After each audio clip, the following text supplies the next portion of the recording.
Greater విజయవాడపై మభ్య పెడుతున్న Vijayawada MP మరియు నగర శాసనసభ్యులు టెండర్లు పిలుస్తున్న స్పందన శూన్యం. వెంటనే స్పెషల్ ఆఫీసర్ విజయవాడ నగరపాలక సంస్థ ఆర్థిక పరిస్థితి పైన శ్వేతపత్రం విడుదల చేయాలి. కరెంటు బిల్లులు కట్టుకోలేనటువంటి దమనీయమైనటువంటి పరిస్థితుల్లో ఇవాళ విజయవాడ నగరపాలక సంస్థ నిన్న కూడా చూసాం. గౌరవనీయులు విజయవాడ పార్లమెంట్ సభ్యులు కేసీఆర్ నాని గారు, చిన్ని గారు, అలాగే గౌరవనీయులు గద్దె రామ్మోహన్ గారు శాసనసభ్యులు విజయవాడకి గ్రేటర్ హోదా కల్పిస్తామని చెప్పేసి పత్రిక ప్రకటించారు. మేము ముందు నుంచి సిపిఐగా చెప్తున్నాం. ఓకే, గ్రేటర్ హోదా స్వాగతిస్తూ దానికి చట్టబద్ధత అసలు ఎలా మీరు కౌన్సిల్ తీర్మానం అన్నది ఉన్నాయి. తీర్మానం సేమ్ టైం ప్రభుత్వం నుంచి రాష్ట్ర ముఖ్యమంత్రి నుంచి ఒక చట్టబద్ధత అనేటువంటిది అది రానిదే గ్రేటర్ హోదా మీరు ఎలా కల్పిస్తారు? ముఖ్యమంత్రితో ప్రకటన ఇప్పిస్తామని చెప్తారు, సంతోషం. ముఖ్యమంత్రి గారు ప్రకటన చేయాలి.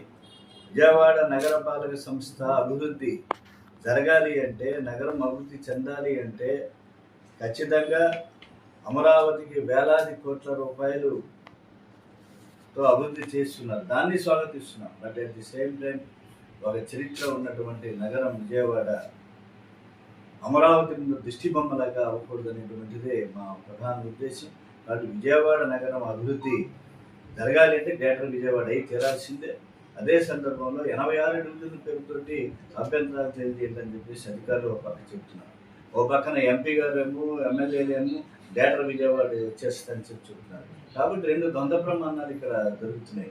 కాబట్టి క్లియర్గా ప్రభుత్వం వెంటనే తక్షణమే గ్రేటర్ విజయవాడ హోదా కల్పించాలని, చట్టబద్ధ కల్పించాలని చెప్పి కూడా సిపిఐ ఎక్స్ ఫ్లోర్ లీడర్గా కార్పొరేషన్లో, అలాగే సిపిఐ రాష్ట్ర కార్యదర్శి సభ్యులుగా నేను డిమాండ్ చేస్తున్నా. ఇదే సందర్భంలో 120 కోట్ల విద్యుత్ బకాయి ఘోరమైన పరిస్థితి అన్నమాట. 1003 కనెక్షన్స్ ఉన్నాయి. ఈ 3 సర్కిల్లో కూడా విద్యుత్ దీపాలతో కలుపుకొని మొత్తం 1003 కనెక్షన్స్ ఉంటే నెలకి 5,60,00,000 రూపాయలు కార్పొరేషన్ విద్యుత్ శాఖకి చెల్లించాలి. కానీ ఈ 2 సంవత్సరాల కాలంలో ₹1 కూడా విద్యుత్ శాఖకి చెల్లించలేనటువంటి పరిస్థితి. ఎప్పుడు విద్యుత్ దీపాలు ఆగిపోతాయో తెలియదు. ప్రభుత్వ శాఖల మధ్య సమన్వయం లేనటువంటి పరిస్థితి. కూటమి ప్రభుత్వం నుంచి ఒక నిధి, ₹1 కూడా మంజూరు కానటువంటి పరిస్థితులు ఇవాళ విజయవాడ నగరపాలక సంస్థ ఉన్నది. అలాగే విజయవాడ నగరంలో 19 రోడ్లకి బిడ్స్ పిలిచారు, టెండర్స్ కాల్ఫర్ చేశారు విపిపి కింద.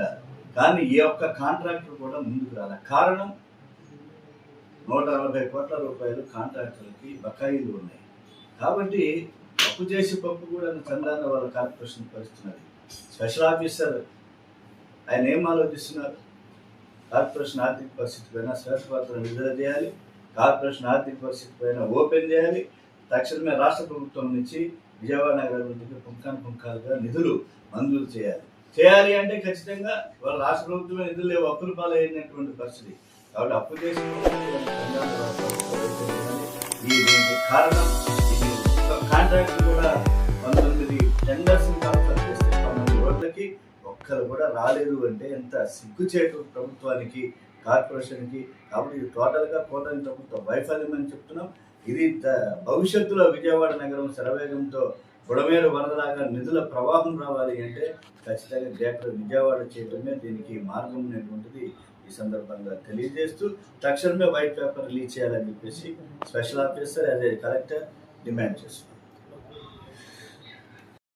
శాంతి ముద్ద అని చెప్పి ఈ దేశంలో కమ్యూనిస్టులు, ప్రగతిశీల శక్తులు, ప్రపంచంలోనే శాంతి సంఘాలు కూడా ఘోషిస్తూ ఉంటాయి. ఈవెన్ అమెరికన్ సామ్రాజ్యవాదానికి వ్యతిరేకంగా అమెరికాలోనే పెద్ద ఎత్తున శాంతి కాముకులు కొన్ని లక్షల మంది ర్యాలీలు చేసినటువంటి పరిస్థితిని మనం చూసాం. హోర్ముజ్ జలసంధిని మూసివేయడం ద్వారా విశ్వగురు అని చెప్తున్నటువంటి నరేంద్ర మోడీ ఏమైపోయింది? వాళ్ళ విశ్వగురు ప్రభావం ఎక్కడున్నది? విశ్వగురు ప్రభావం డొనాల్డ్ ట్రంప్ ఏది చెప్తే అది చేసేటువంటి పరిస్థితి. ఆ దేవుడు శాసిస్తాడు, అరుణాచలం పాటిస్తాడని చెప్పి ఒక డైలాగ్ ఉన్నది. ట్రంప్ ఆదేశిస్తాడు, నరేంద్ర మోడీ పాటిస్తాడు. నరేంద్ర మోడీ ట్రంప్ కోసం ఏమైనా చేస్తాడు ఇవాళ భారతదేశాన్ని. కాబట్టి సిగ్గుపడాలి. ఇవాళ కూటమి ప్రభుత్వం డబుల్ ఇంజిన్ సర్కార్ అని చెప్పేటువంటి ప్రభుత్వం, ఆ డబుల్ ఇంజిన్ సర్కారు లాగడానికి డీజిల్ లేదు, పెట్రోల్ లేదు, ఇంధన కొరత ఏర్పడింది.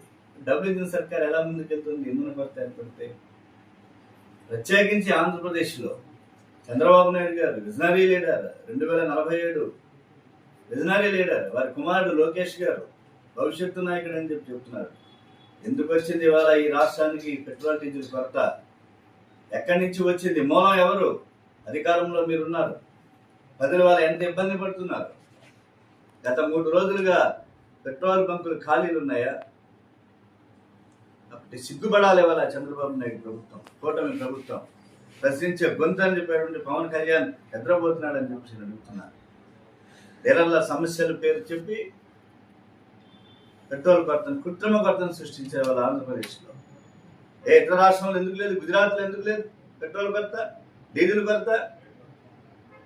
ఇక్కడ మనకి ఆంధ్రప్రదేశ్లో సహజ వాయువు, సహజ సంపదని దోచుకుపోతున్నారు వాళ్ళ గుజరాత్ రాష్ట్రానికి పైప్ లైన్ ద్వారా.